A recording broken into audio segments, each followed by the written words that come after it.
বাঁকুড়া শহরের স্কুলডাঙ্গার বাসিন্দা মেকআপ শিল্পী চৈতালি বিশ্বাস তার সৃজনে নজর কেড়েছে বরাবরই। আর এবার তিনি নজর কাড়লেন রামলালায়। রামনবমীর আগে এক মেকআপ শিল্পীর মেকআপের জাদুতে নিজের ছেলেকে সাজিয়ে তুললেন অযোধ্যার রাম মন্দিরের রামলালার আদলে। এ যেন সাক্ষাৎ রামলালা, এক পলকে দেখলে অবাক হবেন আপনিও। এই শিল্পী কখনো আলু দিয়ে তৈরি করেছে তারামা, আবার কখনো বেগুনের শিব বানিয়ে সংবাদ শিরোনামে উঠে এসেছিলেন। এবার রামনবমীর প্রাক্কালে নিজ হাতে ছেলেকেই রূপ দিয়েছেন রামলালার।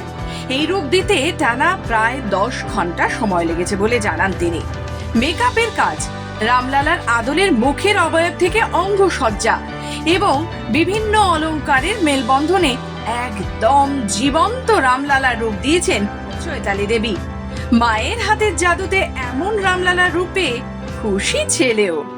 আমি খুবই হ্যাপি। মামাম তো প্রতিটা উৎসবের আগেই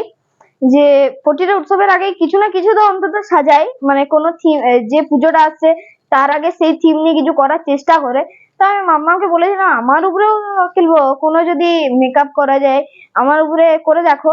তো আমি আজকে রামচন্দ্র সেজে আমি খুবই হ্যাপি। এই চিন্তা ভাবনাটা আমি মাঝে মধ্যে এরকম কাজ করি। এর আগেও আপনারা দেখেছেন যে আলু দিয়ে আলুর তারামা বানিয়েছি, বেগুনের শিবলিঙ্গ বানিয়েছি। তো সেই থেকেই আমার এইসব চিন্তা ভাবনা থাকে যে বাড়িতে যেটুকু ফাঁকা টাইম থাকে কিছু না কিছু বানাই। সেই কারণে আর আমরা প্রভু রামচন্দ্রকে তো প্রচুর বিশ্বাসী আর আমরা খুব মানি তাকে।